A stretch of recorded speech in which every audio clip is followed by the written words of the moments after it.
So we're going to pick up on slide 54. And actually today is going to be kind of a review because we're going to talk about density. So we've already mastered density pretty much.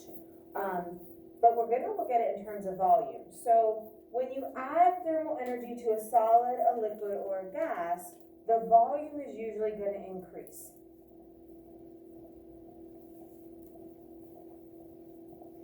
Think about it. Why would that be?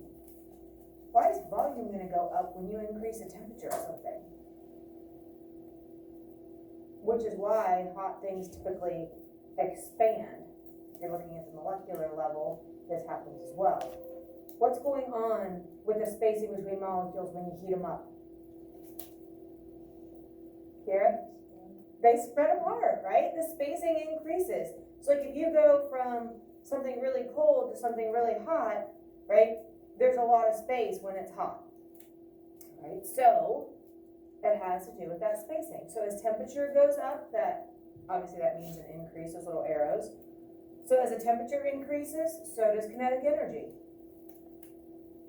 Because we've looked at this whole time, whatever temperature does, kinetic is going to kind of follow along and do also. So this is just kind of following that trend.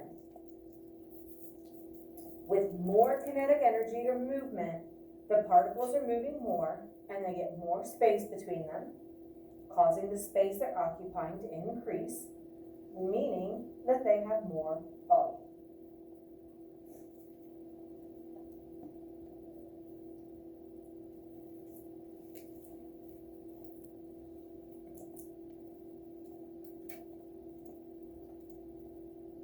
And so what's going to happen to the volume if the kinetic energy goes down? If temperature goes down and kinetic go down, what's going to happen? Is your volume going to increase, decrease, or stay the same? Those would be your options. So if you're decreasing kinetic energy, what's going to happen? What do you think? You would think that it should decrease. And it does. And it has to do with those spacings, right? Less kinetic energy. This means that the particles are going to move less and that they would be less space between them, causing the space they're occupied to go down, meaning a decrease in the volume also.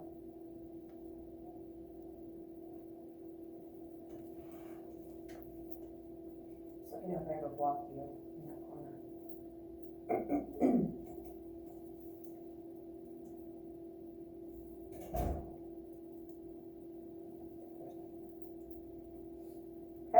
So again, sometimes it's easier just to kind of think logically. If you try to memorize this stuff, it gets really like jumbly. I know trying to make logical sense is a little easier. Notes, he's over there. Was he there? Okay. So it's easy to be like increase, decrease, potential, kinetic, and like all these different ideas are kind of jumbling around in your head. And so trying to memorize is difficult, right? It's easy to mix them up or switch them. If you just think about what's really going on, it usually is easier using that logic. And so density, we had an equation, and it involves volume. Okay, so that's where density is going to come into play here. Mass divided by volume, and again, you guys did density very well. So when you're heating or cooling a substance, the mass of the particles isn't changing, right? So, the water molecule itself, the H2O, has a specific mass. That's not being affected. The molecules themselves aren't changing. It's the space between them. So the mass is a constant, but the volume is changing. So that's going to have an effect on our density. So changing the volume will cause a change in the density. So things will be more tightly packed or more loosely packed as you heat them and cool them. So here's a gas, nice and spread apart. All the attractions have been broken between them. They're free to do their thing. Here, some of the attractions have been broken, but you still see some connections. And so it's still connected a little, which is why it's more fluid. And then obviously the solids, all the attractions are still together, right? Not much space. which one of these is showing, oh, never mind, it's down there, spoiler alert, most dense, right? Most tightly packed. So you're using the same volume, but you have a lot more molecules, right? Here it's kind of the middle ground, and then here, not very densely packed at all, okay? So you have a given volume, but the density is changing. Could you go back to 56? Sure. Is it this one? Yeah. Okay.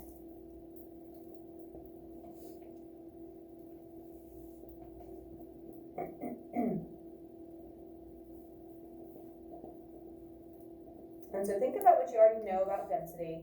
All comes down to those two variables, but how densely packed they actually are. And so again, I told you that the state of Ohio is massively obsessed with density. And so we're gonna also look at slope. If you're looking at a graph, we're gonna just review this really quickly. And again, it's kind of a nice way. Usually when you see a topic multiple times, multiple places throughout the year, that will kind of sink in and kind of, reaffirm itself every time you hear it. So hopefully, by the time we get done with this year, density will be something that you are very confident with, and slope, because we're going to use slope in our next couple units for position versus time, velocity versus time, graphs and things like that. So we're going to use slope as well, and that's helpful because that's a skill that you use in math. So who remembers, what is the slope formula? Kind of generically, what can we use? What are those two words? What over what? Yeah, rise over run.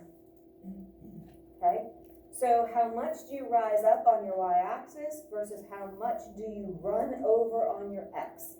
We also looked pretty in detail about what these variables mean, but this is your, position number 2 on your y, position number 1 on your y, position 2 on your x-axis, position 1 on your x-axis.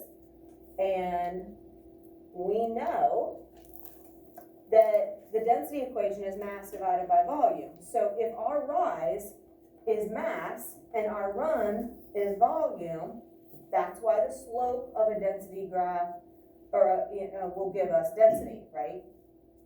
So not only could we calculate it if we knew the mass and volume, we can look at the graph and determine the slope to find the density. So, okay. Oops.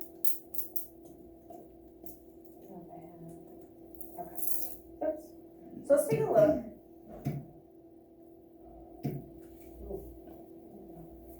Well, I'm gonna check. All right, so I'm gonna always look at my axis labels. I have mass in grams and I have volume in centimeters cubed. Quick refresher question, is this showing a solid or a liquid, and how do you know? Solid because it's in centimeters cubed. Good. What would you have for it to be a liquid, for you to know that it's a liquid? Because it doesn't tell us what this substance even is, Jillian. You'd have to have some version of the liter, right? The milliliter usually. Very good. Nice. All right. So I told you the easiest way is to pick a point on the line that crosses both grid lines. So we don't want to pick like here in no man's land. And actually I was looking at a triangulation online lab for 8th grade, and they have these graphs and they want them to determine the times and distances, and all of the values are like in between, and you have to be really specific, or when you put the numbers in and they go to triangulate and make the circle for the earthquakes, they're not right. And I'm like, give them numbers that are going to cross a grid line so they can be accurate. Like, it was really frustrating. So, and it made me think of this. So when you're doing slope, make it easy on yourself. Pick points, and these just happen to cross both grid lines, but don't pick points that are like in no man's land, between 50 and the next space, right? So let's just pick these 2 points, right? I picked 2 points, and from there, I'm going to rise up until I reach the height of my second point, and then I'm going to run over until I reach my last point. And now I'm going to count 1, 2, 3, 4. So I went up 4 spaces, and I went over 1, 2, 3, 4. So is it 4 over 4? Is that what I'm going to use for my rise and run? I'm seeing some yeses and some nos. You said no. What should I do? Don't things go up by 25. They really do. Very nice. So just because you go up 4 spaces, it doesn't mean that each space is worth 1. So this is going from 50 to 100, and you have 2 spaces to do that. So if you take, 100 minus 50, divide it by your 2 spaces, each space is going to be worth 25. Okay, so you're going up 25, 50, 75, 100. So my change is for my y, my change in y is 100, right? And then my change in x, because remember that little delta symbol means change. And so my change in x, let's look at what each space is worth down here. So looking at this, what's each space going to be worth? Kira? 5. Good, and let's check. So 10, 15, yep, it does get me to 20. And notice how I'm saying space. We're not counting lines, count the spaces. So 5, 10, 15, 20. Okay, so I have a change in 20. And so when I do this division, I end up with a slope of 5. But if I want the density, what do I have to include? What's one more thing? Units. Good. So my units, my rise units are the gram, and my run units are the centimeter cubed. Okay? Is that sounding familiar? We did this quite a bit. What was it, right before Christmas maybe? Somewhere along that line. Okay, let's go. Let's get one more. And again, if you went with these dots, they're in no man's land, right? They're kind of just out there. But let's pick dots that cross our horizontal and cross our vertical. So if I pick here and here, and again, from this dot, I'm going to rise up. And again, this is my favorite way of doing it. If you prefer to pick, your 75 minus 25 for your y2 minus y1, and if you prefer to pick your 75 minus 25 for your x2 and x1, I don't care how you do slope. Does not matter to me one single bit, as long as you know where you're getting it from. This is just the way that I think is a good, easy visual, and the way I always do it. But really, you're taking 75 minus 25, right? So each space is worth 25, or your change in y is 50, and your change in x is going to be 50 again, right? Right, because there's your x2 and there's your x1.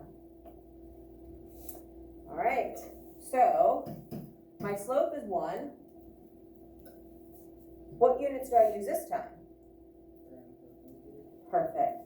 You guys are going to do so good when we get to our calculations, because you do such a good job of picking up on units, following the order of things. It's going to make our next couple of units a lot easier for you. So here we have either a slope of 1 or a density of 1 gram per milliliter. Okay, so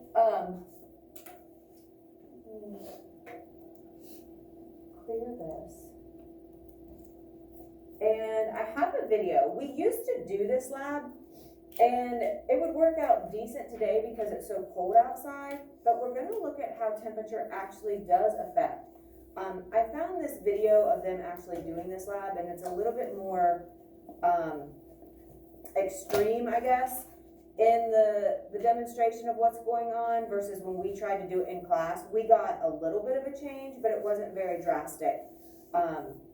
So I got kind of frustrated with us actually doing it, and with us being kind of behind because of so many snow days. We're going to actually watch them take a balloon and warm it up and find the volume of it or the circumference of the balloons, and then we're going to see when they get them really cold what happens to the volume of those balloons.